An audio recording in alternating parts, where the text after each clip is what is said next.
Hi everyone and welcome. I'm Karl Pardoe and I'm one of the wardens here at Emmanuel Church. It feels very odd to be speaking to you remotely like this, and I'm missing those days where we can be together.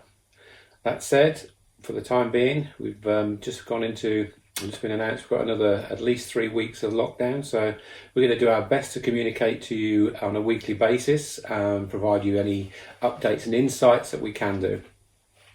In this slot, there's a couple of things I want to have a look at, and they are one is sort of reflecting on where we are right now, and the other really alludes to how things might develop and change as we move forwards. One of the scriptures that sprung to mind to me recently, or I thought was particularly relevant for this particular section, was that from Joshua 1:5, and paraphrasing, God says to Joshua, "I will never leave you nor forsake you." Prior to going into lockdown, or just as lockdown was about to happen, we put a plan of action in place to ensure that people wouldn't get left out or forgotten or feel like they were on the peripheries of church. If you're watching this and thinking, I still feel as if I've been lost or forsaken and I'm not feeling part of it, please reach out, contact us however you can do. The telephone lines are still live at the church. The building may well be mothballed, but you can contact us via the website, and we'll find some way to reach out to you and engage with you. We don't want you to feel left out or lonely, and I think one of the real issues and worries at the moment is people will be feeling as if they're so remote that there is no way of getting in touch and in contact, and that's the last thing that we want to be happening. So, if that's you, get in touch, and we'll try and change things for a positive. When Joshua was given this message, he was about to face some enormous challenges. He was going to be sent out to go and conquer lands. Our own challenges are very different, but they're no less significant. We are dealing with things that we have not seen before. And perhaps the older members of our generation who still remember the wars, they can feed back to us that they've told us stories for many years that we thought, crikey, I do hope we'll never live through that sort of situation. Well, we find ourselves in that situation. And in this particular case, some of the older members of our society are leading the way and showing us all over again. I've been immensely touched to see and witness all the hard work that's been put in by Captain Tom Moore. A true inspiration to us, and should be an inspiration to the whole country.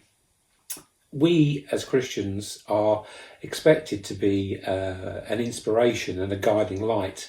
And hopefully we can latch on to some of these things and the immense successes and reactions to adversity that we're facing. We can pick up on those and run with them and make them part of our future, rather than forget these important things when we get back to whatever new normal looks like.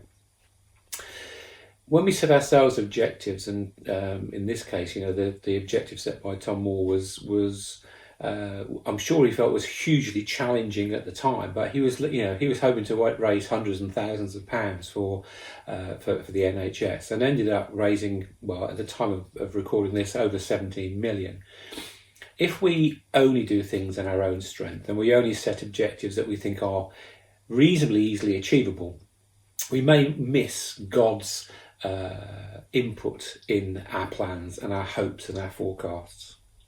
The second part of the reflection today is, as we move forwards, it's from John 21:17, and it says this: "The third time he said to him, 'Simon, son of John, do you love me?' Peter was hurt because Jesus asked him the third time, 'Do you love me?' He said, 'Lord, you know all things. You know that I love you.' Jesus said, 'Feed my sheep.'" As a nation, people are stepping forwards and collecting prescriptions, doing grocery shops, all banding together and pulling as one. They're doing all the things that we as Christians have been trying to do for many years, and they're doing a really, really good job of it. This particular thing about feed my sheep doesn't necessarily relate to food, though.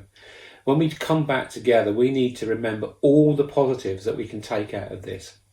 And we need to meet one another's physical, emotional, spiritual, financial needs, and build on these great stepping stones that have been put in place for us. A path has been paved and we need to walk on it. Let's not forget all the good stuff that will come out of these terrible and horrendous times. And let's make sure we are in a position to capitalise on that and grow as a church and look after our neighbour and love our neighbour, and really make sure that things aren't wasted from this time. Anyway, that's it from me. Thank you for listening. Blessings. I'm missing you, and I can't wait to see you all again. Amen. Goodbye.